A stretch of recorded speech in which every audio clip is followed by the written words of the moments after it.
न्यायों की पुस्तक 16 अध्याय उसका 20वां पद। तब उसने कहा, हे शिमशोन, पलिश्ती तेरे घात में हैं। तब वह चौंक कर सोचने लगा, मैं पहले के समान बाहर जाकर झटकूंगा। वो तो ना जानता था कि यहोवा उसके पास से चला गया है। तो शिमशोन जो है दलीला को सच बता देता है, उसका बल कहाँ पर है करके वो बोल देता है। तो अभी वो इज़राइल लोगों ने आकर उसका बाल मुंडवा दिया है, उसका बल चला गया, उसके अंदर से घट गया, चला गया। अब पलिश्ती लोग उसको मारने के लिए आ रहे हैं। वो पहले के समान उठ रहा है, वो सोच रहा है कि पहले जैसे इनको मारूंगा पकड़ के, ऐसा सोच रहा है। और उसको मालूम नहीं कि परमेश्वर उसके पास से चला गया है। हम सेवा में हैं और हम यदि कोई ऐसे बात में हम शामिल हो जाते हैं जो प्रभु को पसंद नहीं है और अपने मन मर्जी कर देते हैं, हम सोचते नहीं कि ये वचन आधारित नहीं है, इसमें मुझे नहीं जाना चाहिए, ये प्रभु को पसंद नहीं है, ये कार्य में मेरे को शामिल नहीं होना चाहिए, ऐसा हम सोचते नहीं हैं। अपने मनमर्जी करके हम उस काम में चले जाते हैं, फिर उसका नतीजा कुछ न कुछ हमारे साथ बुरा होता है। तब हम पहले की तरह हमारी सेवा तो चालू रहती है, मीटिंगों में जाना, प्रचार करना, बीमारों के लिए दुआ करना, और जो हर रोज़ का जो प्रोग्राम है वो हमारा होता ही रहता है।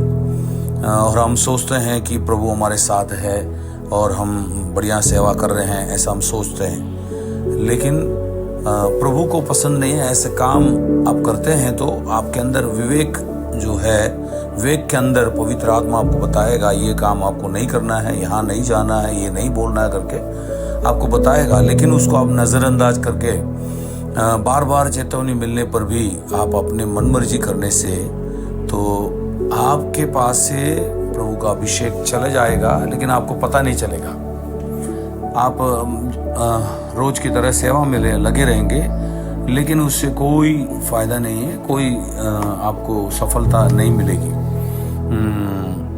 जो पवित्र आत्मा है वो पाप के विषय में एहसास दिलाता है, हमें कायल करता है, धार्मिकता के विषय में, न्याय के विषय में हमें बताता है कि ये पाप है, ये सही नहीं है, ऐसा वो हमारे मन में बात करता है, हमारे विवेक के अंदर वो इस बातों को डालता है। लेकिन उसको हम जब अनसुनी करते हैं तो फिर हमारा भी शिमशोन के समान होगा।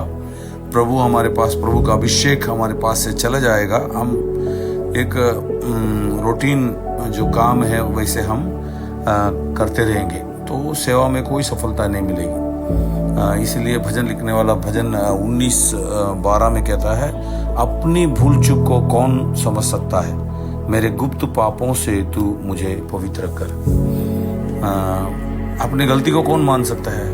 ऐसा है कोई, मेरे से गलती हो गई, जल्दी कोई मानने तैयार नहीं है, हमेशा दूसरों के ऊपर दोष लगाने की कोशिश करता है। नहीं तो दूसरे पर दोष नहीं लगाएगा, लेकिन मैंने किया ही नहीं बोल देगा, ऐसा कुछ करेगा। लेकिन ये भजन लिखने वाला कहता है कि कौन इसको मान सकता है, कौन इसको समझ सकता है। और फिर वो ये प्रार्थना करता है, मेरे गुप्त पापों से तू मुझे पवित्र कर। कभी कभी आप प्रभु को मालूम नहीं है समझकर कुछ पाप, गुप्त पाप कर लेते हैं और उसमें आराम से रहते हैं, आपको मालूम नहीं पड़ता है। आप गुप्त पाप करो या सब लोगों को मालूम पड़े ऐसा पाप करो, सब प्रभु को मालूम है। प्रभु के सामने कोई बात छुपी हुई नहीं है। इसलिए हम अपने गलतियों को मान लें और हमारे जीवन को जांच करते रहें, परखते रहें, मैं सही हूँ क्या, ऐसा हम अपने आप को परखते रहेंगे तो प्रभु हमारे साथ रहेगा और सेवा भी हम कर सकते हैं। जो अभिषेक आप पाया है वो अभिषेक आपके साथ हमेशा बना रहेगा।